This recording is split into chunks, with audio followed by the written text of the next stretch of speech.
Bienvenue à tous. Juste avant cette vidéo, j'en ai publié une où je parle du narcissisme collectif en prenant l'exemple d'un lycée où j'ai travaillé pendant 7 ans dans ma jeunesse. Cette fois-ci, je vais tâcher d'expliquer ce phénomène grâce au témoignage d'un ami qui a fait des observations tout à fait similaires dans un groupe totalement différent. Dans une vidéo plus ancienne encore, j'avais traité le sujet des comportements narcissiques et manipulateurs dans les groupes en dérive sectaire dirigés par un leader pervers assisté de porte-flingues parfaitement dévoués à la cause du gourou. Le phénomène du narcissisme collectif est différent et rarement décrit.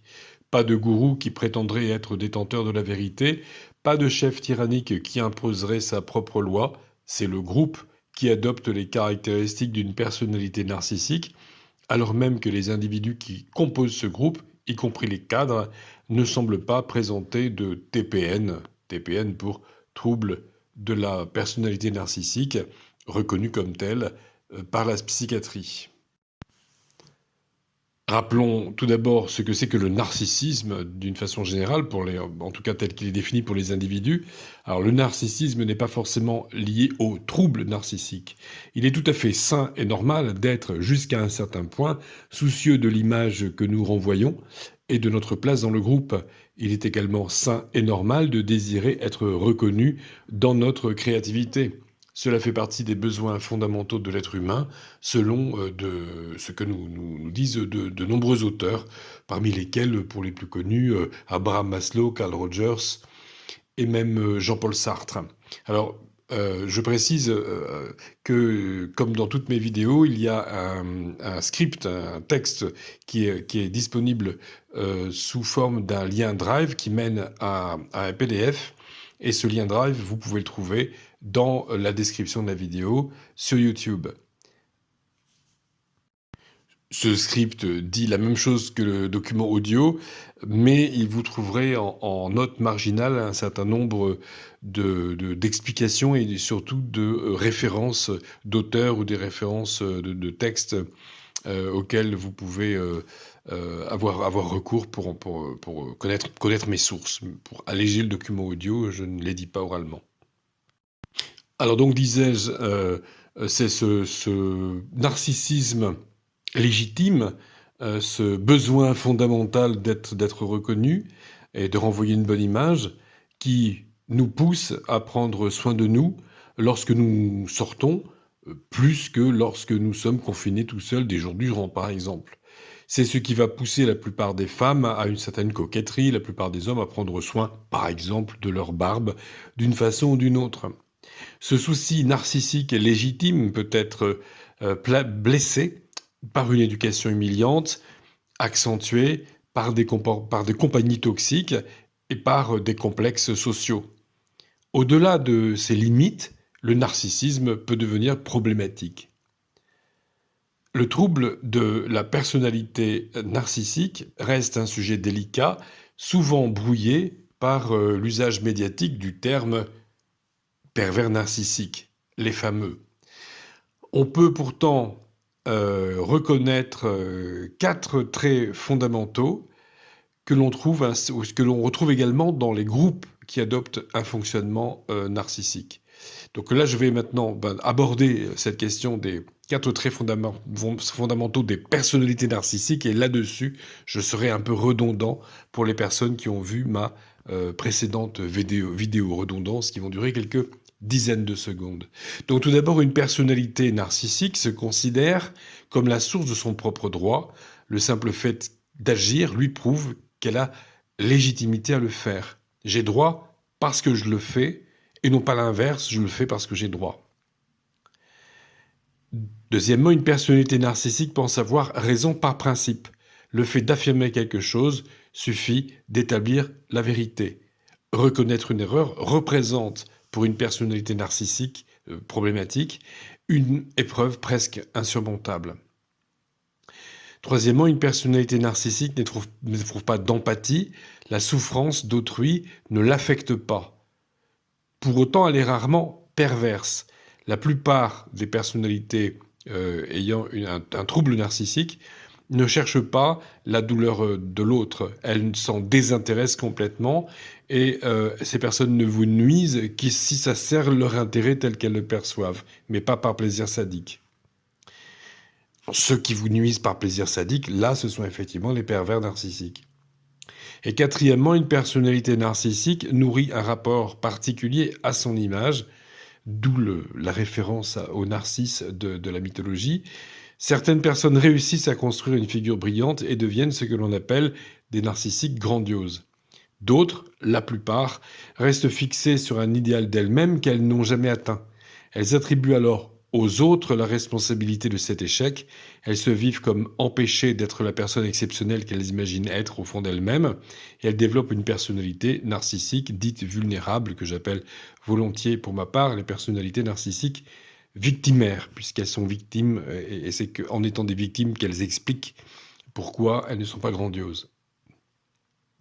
Donc pour résumer ces 4 points, nous pouvons dire que Narcisse est son propre référent. Il fonde sur lui-même le droit, la vérité, le bien supérieur et la réalité de sa propre personne. Les groupes narcissiques reproduisent cette structure à l'échelle collective.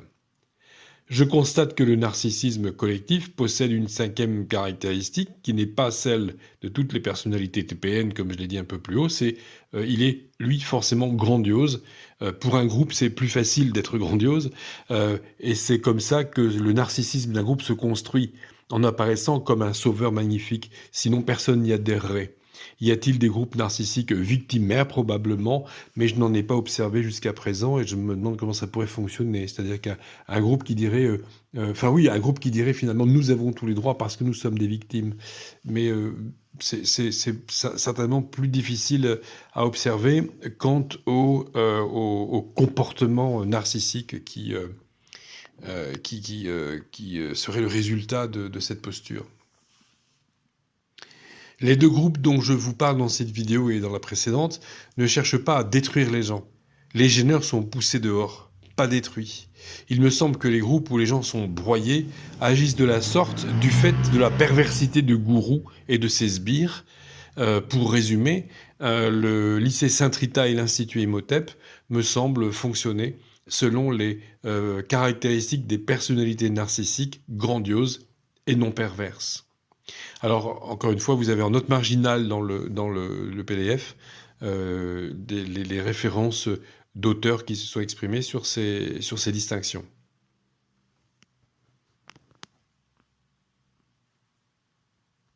Donc abordons maintenant l'Institut Imhotep, narcissisme collectif et développement personnel. J'ai récemment recueilli le témoignage d'un homme, appelons-le Philippe, qui a vécu une expérience très révélatrice dans un groupe fonctionnant sur le mode du narcissisme collectif. Nous nommerons ce groupe l'Institut Imhotep. Il s'agit d'une association consacrée à l'écologie, aux soins alternatifs et surtout qui forme ses membres aux techniques de développement personnel et de communication. J'en parle indépendamment de ce que je pense de ces choses, communication non violente, accord Toltec, analyse transactionnelle et même neurosciences. Une aide est apportée aux parents dont les enfants ont des difficultés scolaires et cognitives. À l'Institut Imhotep, le discours a souvent des accents New Age, concept complexe que je ne développerai pas ici.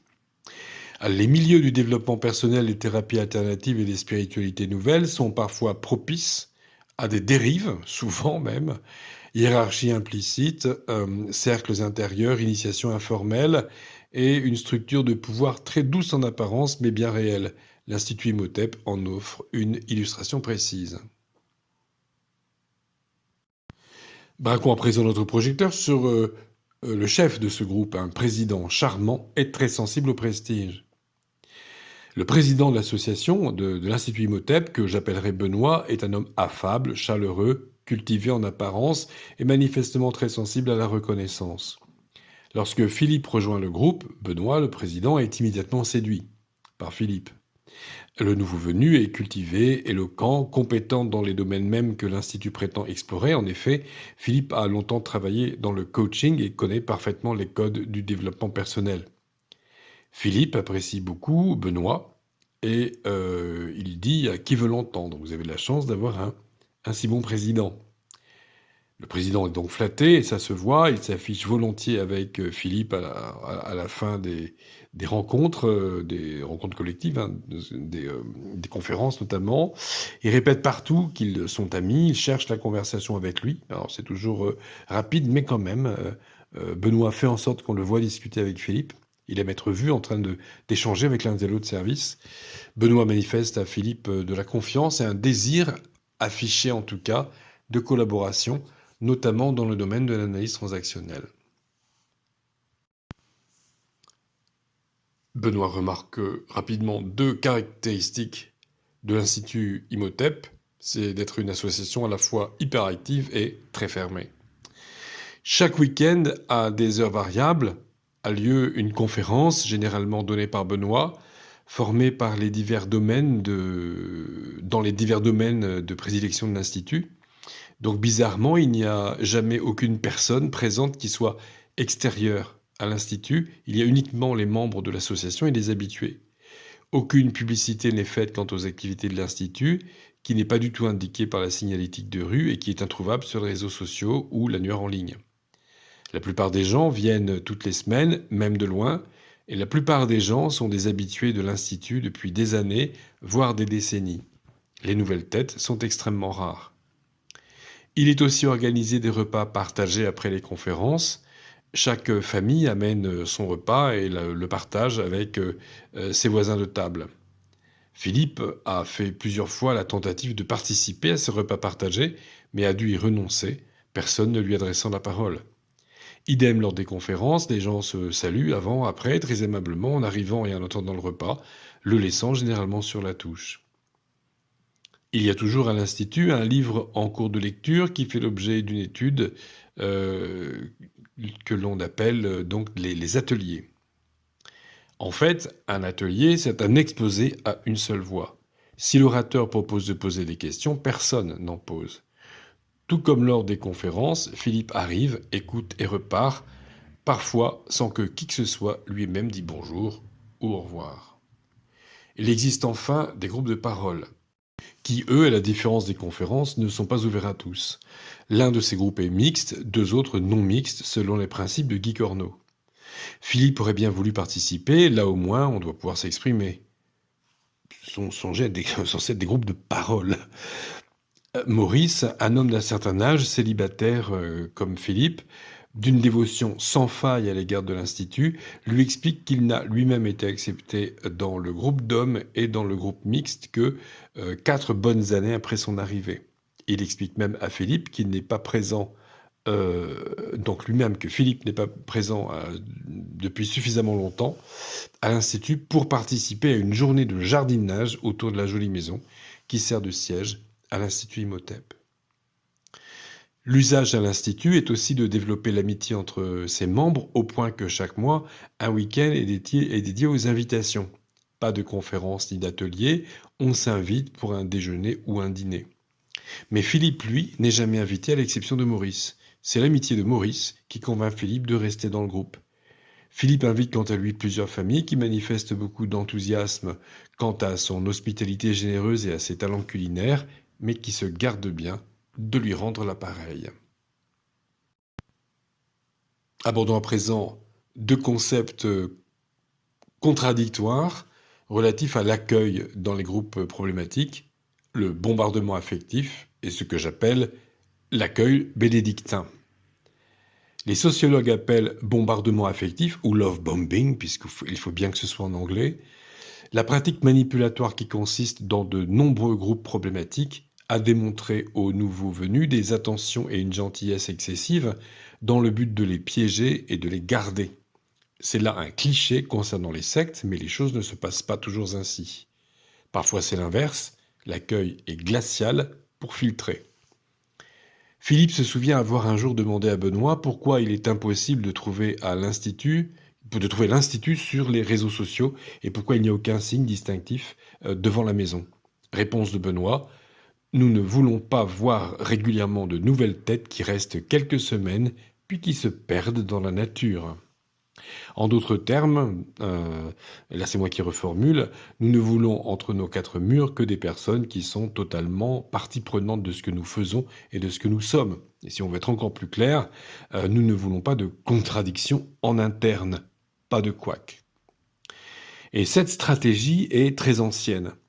La règle de Saint Benoît, au VIe siècle, donc ça fait quand même 1500 ans, demande aux moines d'accueillir froidement les postulants pour que ceux qui sont motivés principalement par la vie collective partent, et pour ne garder que les moinillons qui aspirent uniquement à la vie contemplative et qui acceptent sans sourciller la règle et sa rudesse.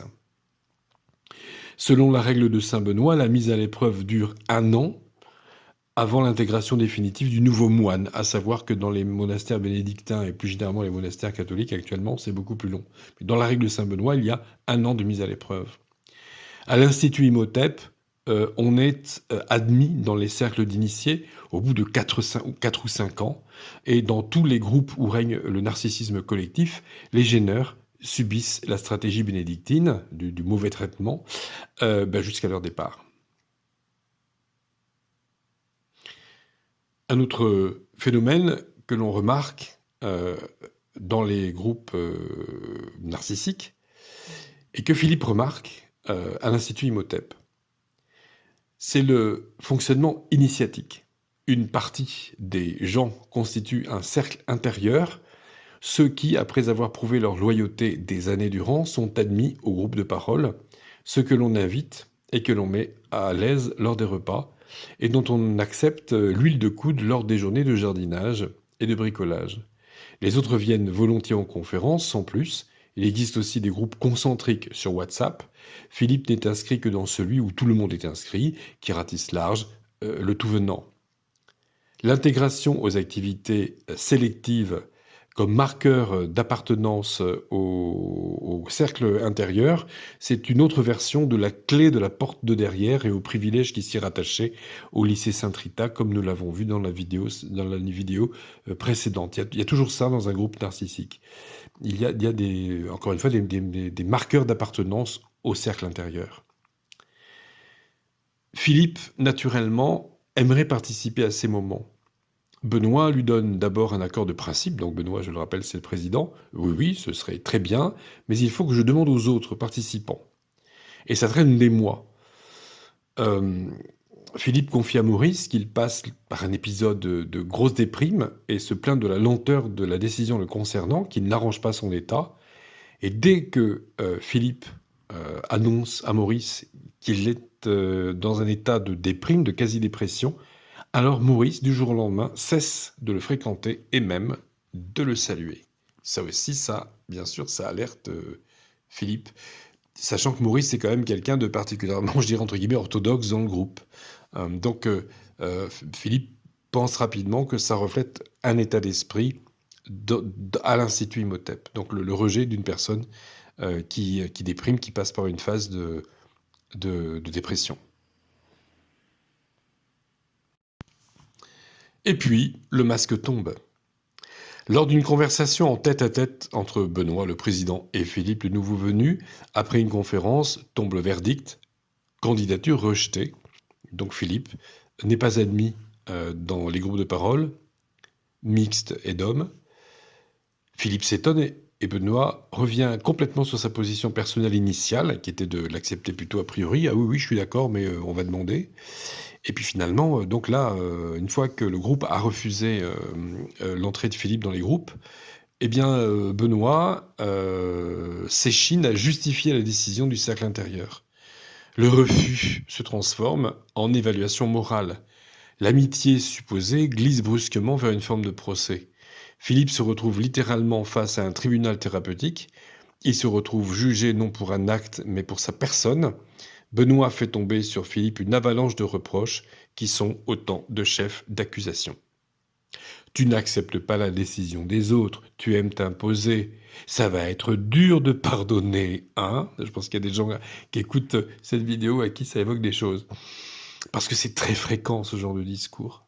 Donc la liste complète de la disqualification psychologisante.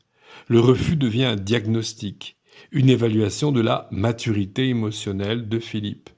L'objectif est clair, mais le problème, ce n'est pas le groupe qui te rejette, mais le problème, c'est toi, parce que tu es immature, parce que tu vas avoir du mal à pardonner, parce que tu n'acceptes pas la décision des autres, etc.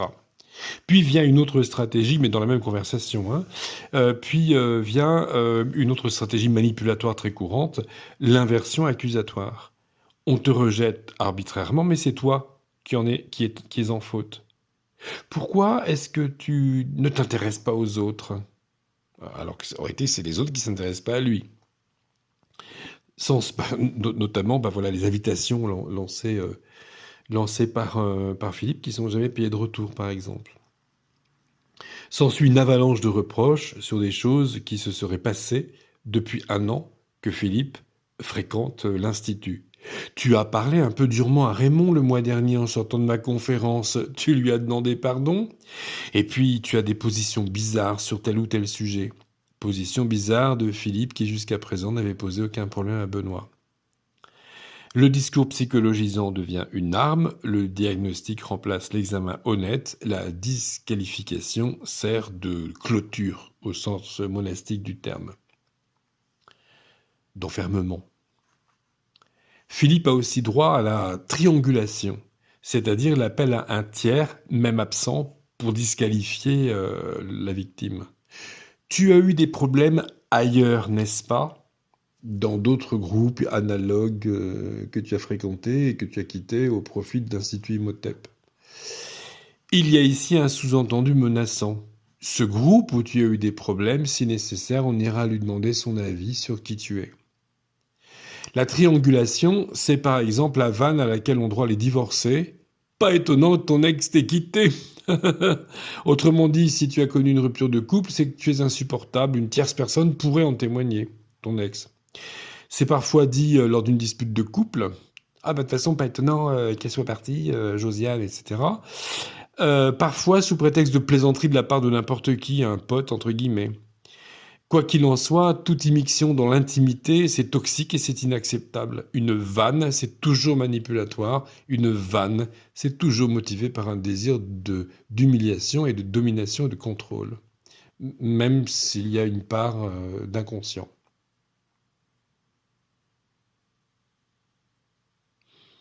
Il existe aussi une forme de discrédit par la psychologie de comptoir. Donc c'est ce que nous venons de voir, que nous allons développer. Donc la diatribe de Benoît se poursuit. Dans ces groupes où ça s'est mal passé, tu as souffert et ce nouveau rejet te blesse. Le sous-entendu est que tu es affaibli, donc pas fiable. De surcroît, Philippe commet l'erreur d'annoncer à Benoît qu'il se trouve depuis plusieurs mois dans un état dépressif. Et c'est là que ça devient une forme de psychiatrisation, en fait. Philippe envisage de prendre des médicaments, il le dit à Benoît, et il dit aussi qu'une thérapie verbale lui ferait le plus grand bien, et il pensait que Benoît remettrait en question la décision du groupe. Il a besoin d'être écouté, on va l'accepter, au moins dans le groupe de mecs, quoi. Peine perdue. Le chef n'a pas ce pouvoir. La seule réaction de Benoît est de dire à Philippe « Tu peux nous en parler à nous ?» Et Philippe n'obtient aucune explication sur ce nous. Il demande « Mais qui ça, nous ?» Et Benoît ne répond pas. « Tu peux nous parler de tes problèmes à nous ? Qui, nous ?» Pas de réponse de la part de Benoît. Quoi qu'il en soit, il n'est toujours pas admis dans le groupe de parole. Et puis finalement, il n'y a plus aucune discussion avec Benoît, aucune proposition de soutien de sa part dans les jours et même les mois qui ont suivi. Et rappelons que quelques jours auparavant, Philippe avait parlé de sa déprime à Maurice qui, dès lors, avait cessé de donner signe de vie. Donc finalement, le rejet des dépressifs, c'est un trait marquant, c'est structurel à l'Institut Imhotep. L'Institut Imhotep pratique notamment l'analyse transactionnelle, que je connais bien pour être formé dans ce domaine moi-même. Alors formé vite fait, mais formé quand même. Et en fait, normalement, quelqu'un qui fait partie d'un groupe où on pratique l'analyse transactionnelle et tout le reste devrait trouver une possibilité de thérapie verbale dans le groupe, et c'est précisément ce qu'on lui refuse. Et là, au contraire, quand il dit qu'il est en période de dépression, il est diabolisé. C'est quand même un énorme paradoxe. Donc le véritable objectif du groupe, dans un groupe toxique, un groupe narcissique, eh bien c'est le groupe. L'objectif n'est pas extérieur au groupe. Plus tard, Philippe annonce qu'il ne viendra plus pendant quelque temps aux conférences parce qu'il a attrapé le Covid et il est très affaibli. Aucune réaction, aucune proposition d'aide de la part de qui que ce soit. Donc je rappelle encore une fois que l'Institut Imhotep se consacre à la pratique des soins alternatifs, de l'entraide, à l'entraide et à la communication interpersonnelle. Le bien-être des gens n'est pas le véritable objectif du groupe, contrairement à ses statuts et à sa raison sociale. Le but du groupe, c'est le groupe, rien d'autre. Tout comme une personne présentant un trouble de la personnalité narcissique a sa propre personne comme unique centre d'intérêt, ses passions affichées et les gens qui l'affirment aimer n'étant là que pour le valoriser.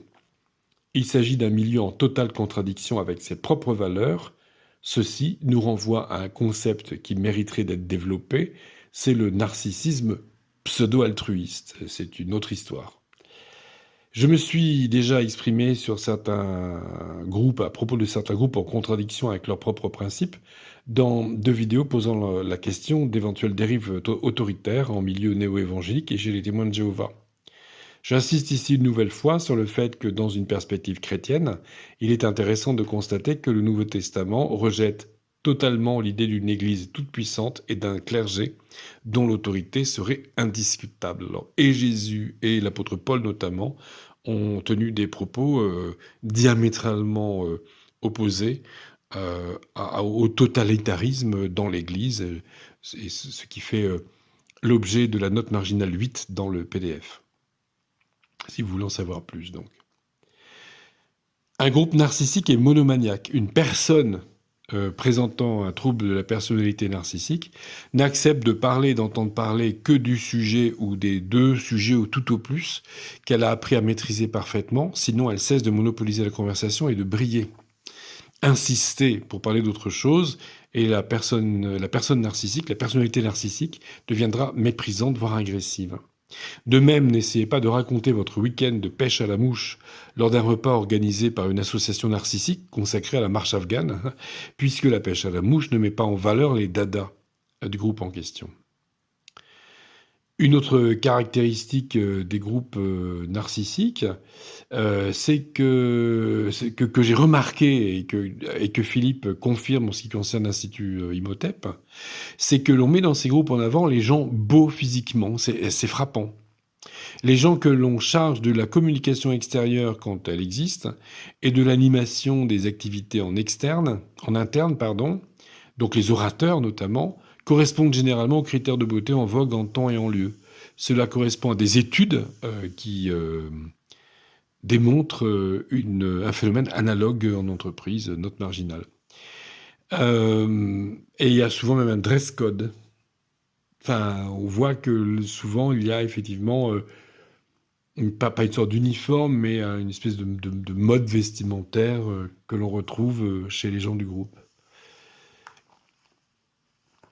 Et puis il y a aussi un autre point à aborder, c'est quand Narcisse se prend pour le bon Dieu. Alors le week-end après la conversation pénible entre Philippe et Benoît, donc la conférence hebdomadaire au bon soin de Benoît porte sur la victimisation. Donc c'est-à-dire que d'abord il y a cette conversation pénible où Benoît explique à Philippe non, tu viendras pas au groupe de parole ni homme ni mixte. Et puis voilà, je te psychologise, je te psychiatrise, etc. Le week-end qui suit, il tient donc une conférence sur le thème de la victimisation. Donc, en quelques secondes, Philippe a compris que c'était pour lui. Donc, dans le discours de Benoît, il ne faut pas se poser en victime. Alors ça aussi, c'est très très accord Toltec et communication non violente. Pourquoi tu le prends pour toi, etc. Donc ne pas prendre pour soi les signes d'hostilité, une thématique typique, comme je viens de le dire, de ce genre de groupe. thématique qui mérite une bonne analyse critique, à mon humble avis. Donc, de toute façon, je suis très critique et des accords Toltec surtout, mais aussi de la communication non violente de Marshall Rosenberg. Et donc, Philippe se sent visé par un certain nombre de propos. Donc, il les prend pour lui, n'en déplaise à ces écoles de pensée. Il s'entend dire que certains, parfois, viennent parmi nous et rapidement, ils se rebellent. Un groupe qui considère qu'exprimer un désaccord ou même qui invite à une réflexion critique sur une décision, c'est une rébellion, eh bien c'est un groupe en dérive autoritaire. En effet, une rébellion, c'est par définition un soulèvement contre une autorité légitime, typiquement contre l'État ou contre Dieu. Or, un groupe n'a pas à se substituer à l'État, ni encore moins à se prendre pour Dieu. Donc un groupe qui vous dit, si vous exprimez un désaccord, vous êtes en rébellion, c'est un groupe qui se prend pour un monarque absolu ou pour Dieu. Autre point que l'on retrouve très souvent, et même de façon presque systématique dans les groupes sectaires et les groupes en dérive narcissique, c'est, je dirais, l'exclusion jubilatoire. Le cercle intérieur trouve une forme de gratification narcissique dans l'exclusion. Le cercle décide qui entre, qui reste dehors, qui sort et qui est assez avancé, qui n'est pas prêt. Tu n'es pas prêt à accepter ce que je te dis ou à être accepté dans mon cercle. Donc ça, c'est une tirade typiquement narcissique. Je l'ai entendu ça il y a un certain temps par une personnalité narcissique qui voulait s'occuper de mes vidéos et tout refaire à sa façon, en fait, qui décidait de comment, en tout cas pour ce qui est un peu la façade. Cette personne voulait faire mes miniatures, elle voulait faire mes résumés sur YouTube. Et donc elle voulait faire les miniatures, et je devais tout accepter sans demander de changement, tout accepter, même les fautes d'orthographe. Et quand j'ai décliné l'invitation, la proposition, cette personne m'a dit « tu n'es pas prêt ». Ça, c'est typiquement narcissique. Ça veut dire qu'il faut un certain niveau pour accepter ce que la personne propose ou en fait essaie d'imposer. Donc le groupe, encore une fois, où la personnalité narcissique considère, comme je viens de le dire, avoir atteint un certain niveau, je dirais, un certain niveau vibratoire, même si ce n'est pas dit comme ça, pour faire partie du sérail, un certain niveau initiatique. Et si quelqu'un manifeste un désaccord avec une personne ou un groupe narcissique, alors celle-ci évitera la douleur du rejet en disqualifiant le contradicteur.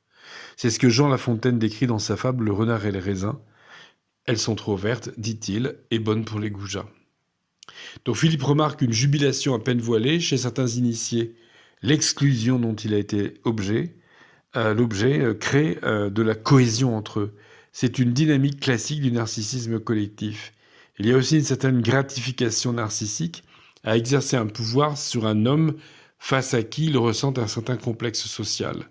L'Institut Imhotep fonctionne de façon ésotérique, avec ses cercles concentriques et ses initiés qui ne sont pas censés avoir de problème. C'est à se demander de quoi on parle dans ces fameux cercles de parole. Le narcissisme pathologique nie les problèmes des autres, rien n'est grave, la souffrance de l'autre est systématiquement relativisée, la solution est en toi, le problème, c'est que tu as mal pris les choses, d'où très certainement le rejet des personnes qui sont dépressives, mais c'est aussi une interprétation tout à fait possible des accords Toltec. Si tu prends mal les choses, c'est en fait ta perception qui pose problème.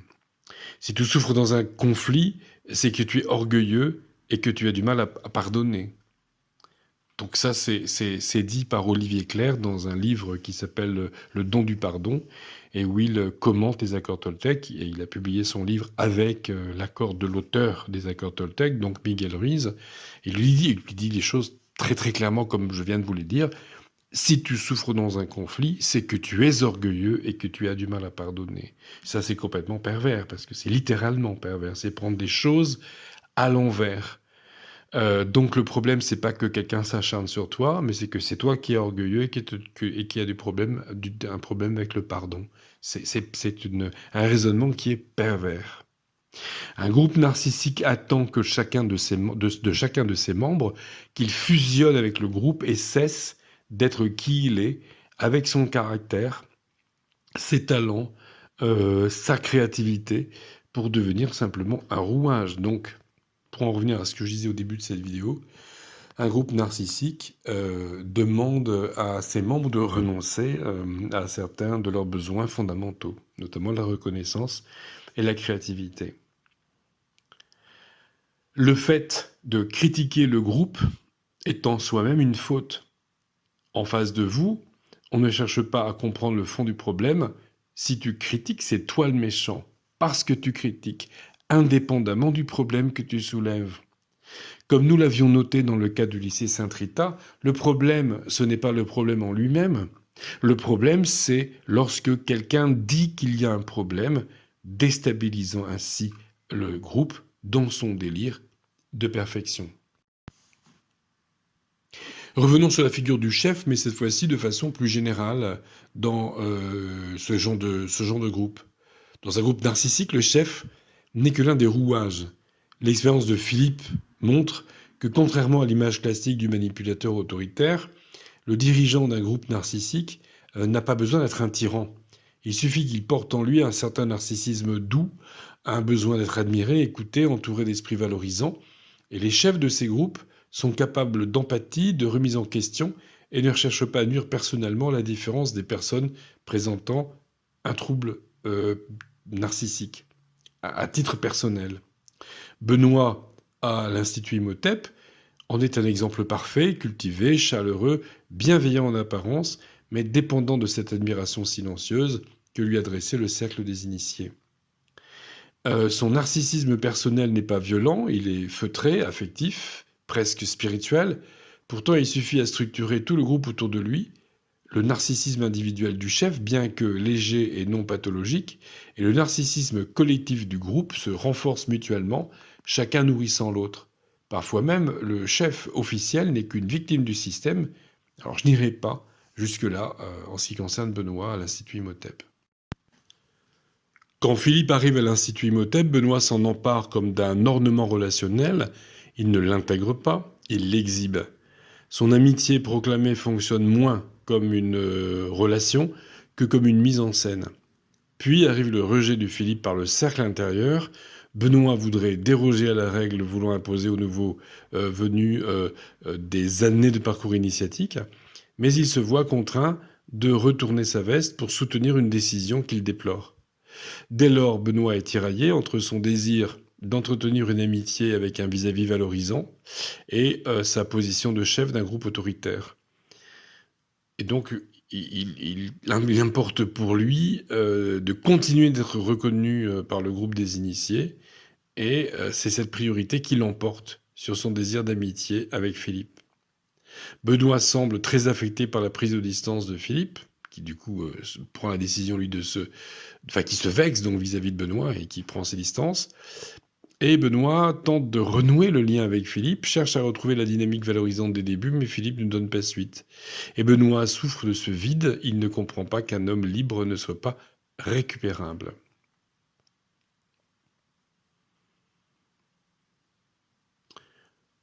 Alors, Institut Imhotep, lycée Saint-Rita, deux mondes, une seule mécanique.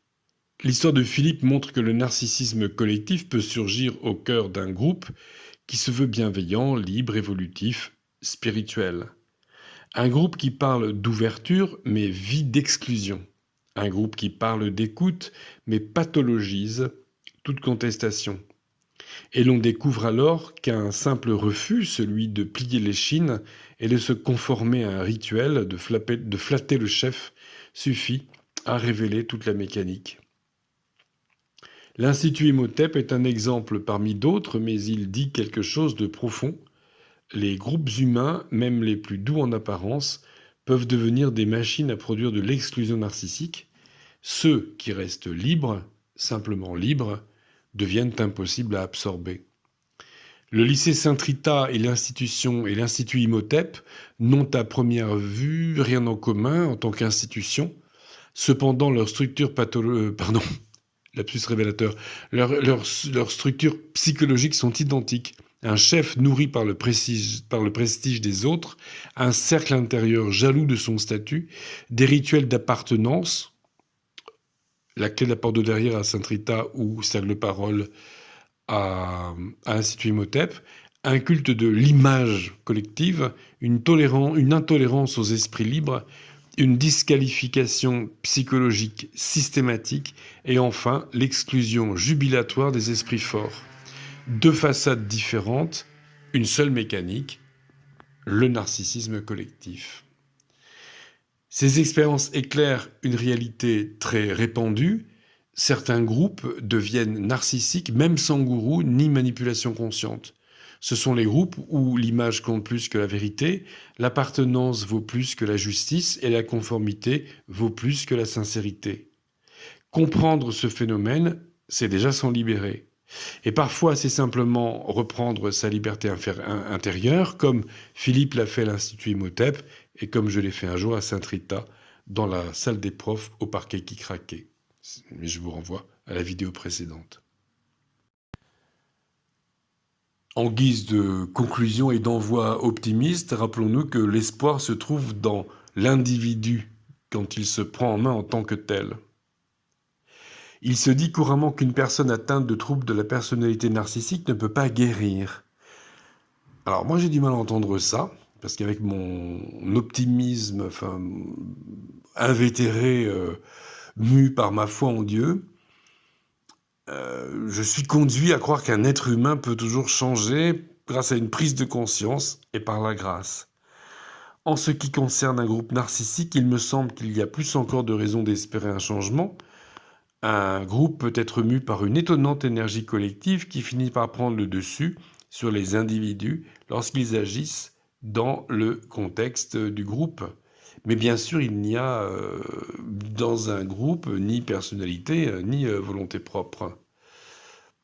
Puis le temps passe, les gens changent également. Hein. S'il n'y a pas de gens qui... Enfin, les gens finalement qui renouvellent dans un groupe comme l'Institut Imhotep, qui dure sur des dizaines d'années, où on élève des enfants, bien finalement, il y a un renouvellement biologique générationnel, tout simplement. Et peut-être qu'ensuite de ça, une nouvelle génération va changer les choses.